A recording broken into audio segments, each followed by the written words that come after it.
देखिए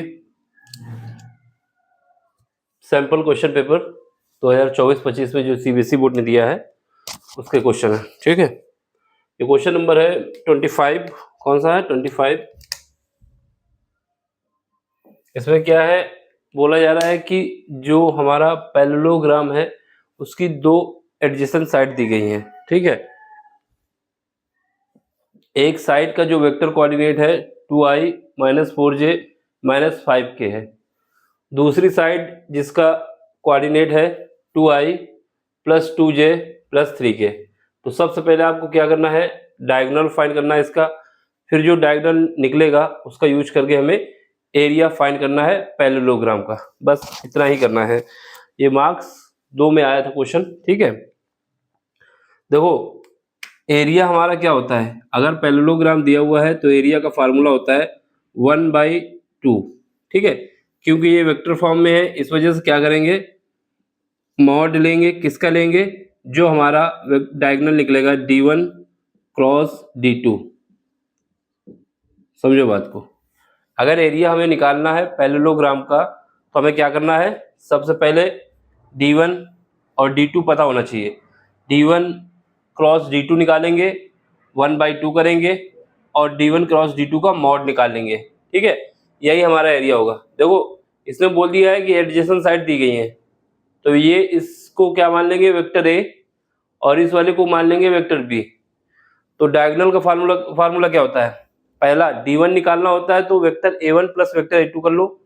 फिर उसका दूसरा डायगोनल निकालना होता है तो क्या करते हैं, a1 - a2 कर लो।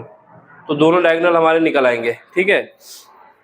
चलो सबसे पहले हम क्या करते हैं, पहला डायगोनल निकाल लेते हैं। जो गिवन है उसको लिखो, फिर उसके बाद d1 निकाल लो। d1 का मतलब है कि पहला डायगोनल और d2 का मतलब है दूसरा डायगोनल।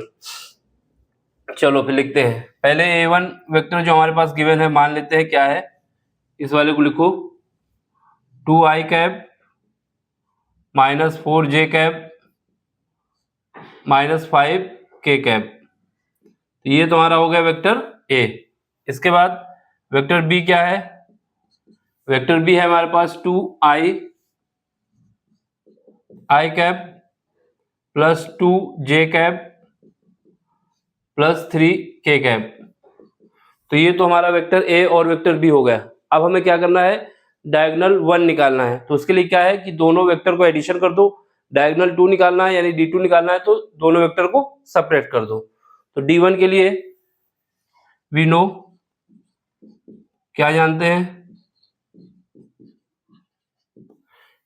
पैरेललोग्राम के केस में क्या होता है, d1 क्या होता है मेरा, vector a + vector b, and d2 क्या होता है, d2 जो होता है वो क्या होता है, वेक्टर a - वेक्टर b। बस यही यूज करना है। तो हम क्या करेंगे, d1 निकालेंगे। ये हमारे दोनों क्या है, डायगोनल है, डायगोनल्स ऑफ पैरेललोग्राम, ठीक है। चलो फिर d1 निकाल लेते हैं। d1 वेक्टर, चलो क्या है हमारे पास, 2i cap -4j cap -5k cap, ठीक है। अब सुनो, अब हमारे पास क्या है, अब हम क्या करेंगे, plus vector b 2i cap + 2j cap + 3k cap, ठीक है। इनको जोड़ लो तो यहाँ से क्या है, 2 + 2 4 हो जाएगा, i कैप माइनस का 4 है प्लस का 2 है तो माइनस का 2j बचेगा। फिर उसका माइनस का 5 है प्लस का 3 है तो यहाँ माइनस का कितना बचेगा, 2 बचेगा, 2k कैप आ जाएगा। तो ये हमारा d1 आ गया, ठीक। d1 जब निकाला है, अब d2 निकाल लेते हैं। d2 कैसे निकालोगे, d2 के लिए क्या बताया कि a - b। a लिखो क्या है, 2i cap -4j cap -5k cap, ठीक है। इसके बाद माइनस लगा दो, बी क्या है, माइनस लगाना है 2i कैप -2j कैप और -3k कैप। क्यों? क्योंकि यहाँ पर माइनस था, कहाँ गया इस पे, vector a minus vector b, इस वजह से सब माइनस हो गया। ये यहाँ से निकलेगा, देखो 2i कैप 2 माइनस का, ये 0 हो जाएगा। यहाँ माइनस का 4 है, यहाँ माइनस का 6 है, सॉरी माइनस का 2 है, तो क्या हो जाएगा माइनस का 6j हो जाएगा। यहाँ माइनस का 5 है, यहाँ माइनस का है, तो क्या हो जाएगा माइनस का 8k हो जाएगा। तो हमारा D2 निकला है क्या, ये हमारा निकला है D2, वेक्टर D2 आ गया। ठीक है, अब हमें क्या करना है, इन दोनों का क्रॉस, ये तो हमारा डायगोनल निकल आया है, तो आंसर तो एक ही हो गया। 1 नंबर आपको यहाँ मिल जाएगा, आधा नंबर इस पे मिलेगा, आधा नंबर पहले वाले में मिलेगा। अब एरिया फाइंड करना है। ठीक है, एरिया के लिए देखो, अब एरिया के लिए देख लेते हैं। एरिया के लिए हमने फार्मूला बताया आपको, क्या, area of parallelogram, of parallelogram.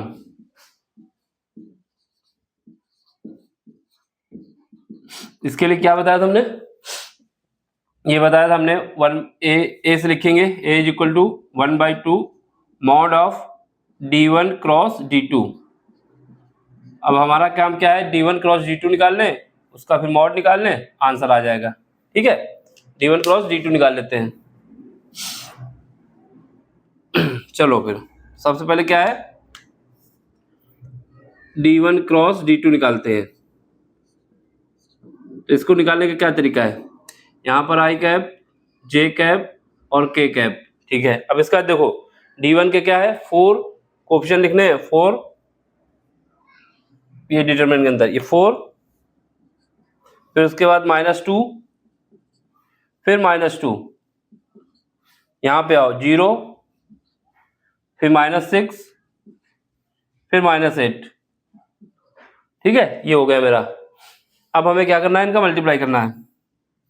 यहाँ पर i कैप, देखो इसके साथ करोगे, इसको क्या आएगा, ये माइनस प्लस हो जाएगा 16, इसका इसके साथ माइनस माइनस प्लस, लेकिन एक माइनस और आएगा, 12 आ जाएगा। अब जे पे आओ, जे के लेंगे क्या है, इसके सामने की रो और कॉलम को हटा देंगे। ठीक, माइनस लगाएंगे पहले तो जे, अब क्या है, इसके सामने की रो और कॉलम को हटा देना है। -8 का मल्टीप्लाई 4 से, तो माइनस का 32। अब इसका 0 मल्टीप्लाई किसी से भी हो, 0 आएगा। अब के पे आ जाओ, के पे लगाएंगे तो के के सामने की रो और कॉलम को हटा देना है, ये हटाना है और ये हटा देना है, ये इसका इसके साथ आएगा, प्लस के, क्या आएगा, ऐसे हटने के बाद -6 का मल्टीप्लाई 4 से, तो माइनस का 24। 0 का किसी के साथ भी हो तो 0 ही आता है।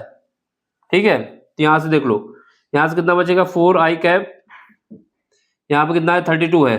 ठीक है, 32 आया था ना। ठीक है, तो ये माइनस माइनस प्लस हो जाएगा, प्लस का 32। ठीक, इसके बाद ये जे कैप हो जाएगा।